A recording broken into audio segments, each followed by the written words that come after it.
গেল ৫ জানুয়ারি বিএনপির ভারপ্রাপ্ত চেয়ারম্যান তারেক রহমানের সঙ্গে দেখা করার পর থেকে ঢাকা ১৮ আসনে আলোচনায় রয়েছেন নাগরিক ঐক্যের সভাপতি মাহমুদুর রহমান মান্নার নাম। এই আলোচনায় উঠে আসার মূল কারণ ত্রয়োদশ জাতীয় সংসদ নির্বাচনে বগুড়া ২ আসনের পাশাপাশি মাহমুদুর রহমান মান্না ঢাকা ১৮ আসন থেকেও মনোনয়নপত্র জমা দেন। বগুড়া ২ আসনে মাহমুদুর রহমান মান্নার মনোনয়নপত্র বৈধতা না পেলেও ঢাকা ১৮ আসনে তার মনোনয়ন বৈধ হিসেবে বিবেচিত হয়। মূলত এই মনোনয়নপত্র ঘিরেই ঢাকা ১৮ আসনে তাকে নিয়ে শুরু হয়েছে নানা আলোচনা। এরই মধ্যে সামাজিক যোগাযোগ মাধ্যমে এ নিয়ে পক্ষে বিপক্ষে চলছে আলোচনা সমালোচনার ঝড়।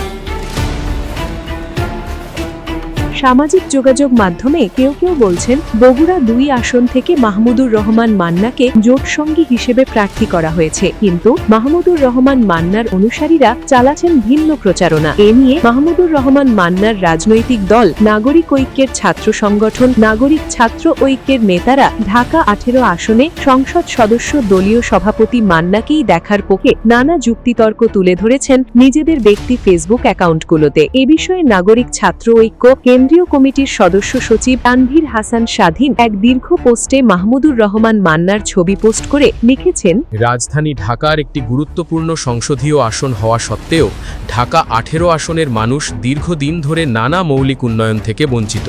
সবাই নিয়মিত ঢাকা উত্তর সিটি কর্পোরেশনের কর পরিশোধ করে, কিন্তু তার বিপরীতে ন্যূনতম নাগরিক সেবাও অনেক ক্ষেত্রে নিশ্চিত হয় না। এলাকা জুড়ে চাঁদবাজি, মাদক, সন্ত্রাস ও কিশোর গ্যাংয়ের দৌরাত্ম্য দিন দিন উদ্বেগজনক পর্যায়ে পৌঁছাচ্ছে।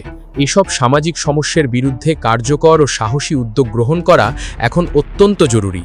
এই প্রেক্ষাপটে একজন সাধারণ শিক্ষার্থী হিসেবে আমি মনে করি দূরদর্শী, আধুনিক ও সাহসী নেতৃত্ব হিসেবে সাবেক চাকসুর জিএস, ডাকসুর ২ বারের ভিপি এবং নাগরিক ঐক্যের সভাপতি মাহমুদুর রহমান মান্নাকে ঢাকা ১৮ আসনের এমপি হিসেবে দেখা এই এলাকার মানুষের যৌক্তিক প্রত্যাশা। মাহমুদুর রহমান মান্না ঢাকা ১৮ আসনের যোগ্য প্রার্থী দাবি করে সংগঠনটির কেন্দ্রীয় আহ্বায়ক নাজমুল হাসান লিখেছেন, ঢাকা ১৮ আজ যোগ্য, সৎ ও সাহসী নেতৃত্বের অভাবে পিছিয়ে আছে। আমরা এমন এমপি চাই যিনি ক্ষমতার নয়, মানুষের পাশে থাকবেন।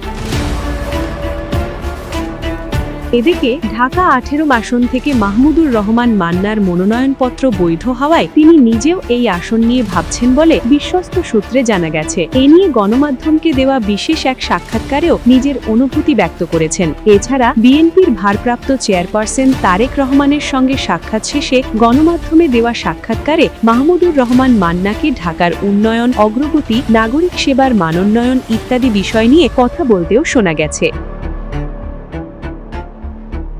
তথ্য বলছে, মাহমুদুর রহমান মান্না সরাসরি বিএনপির সাংগঠনিক নেতা না হলেও গত ১.৫ দশকের সরকার বিরোধী রাজনীতিতে তিনি ছিলেন বিএনপির অন্যতম ঘনিষ্ঠ সহযোদ্ধা। একাধিক গণতান্ত্রিক আন্দোলন, যুগপথ কর্মসূচি এবং দমন পীড়নের সময় তিনি বিএনপির পাশে থেকেছেন। সে কারণে বিএনপির ভেতরে ও বাইরের অনেকের মতে বৃহত্তর রাজনৈতিক স্বার্থে মান্নাকে নিয়ে ঢাকা ১৮ আসনে বিএনপি সিদ্ধান্ত পরিবর্তন অস্বাভাবিক নয়। তবে এক্ষেত্রে স্থানীয় বিএনপি নেতাকর্মীদের মতে ঢাকা ১৮ আসনে ধানের শীষের প্রার্থী হিসেবে এসএম জাহাঙ্গীর হোসেনের বিকল্প নেই। দীর্ঘদিনের রাজনৈতিক পথচলায় বৃহত্তর উত্তরায় এসএম জাহাঙ্গীরের ব্যাপক জনপ্রিয়তা রয়েছে। যেহেতু ঢাকা ১৮ আসন জুলাই গণ অভ্যুত্থানের অন্যতম প্রবেশদ্বার এবং ঢাকার স্থিতিশীলতা বজায় রাখার গুরুত্বপূর্ণ পয়েন্ট, আর তাই ঢাকা ১৮ আসন ইস্যুতে বিএনপির হাইকমান্ডকেও খুব বুঝে শুনে সিদ্ধান্ত নিতে হবে।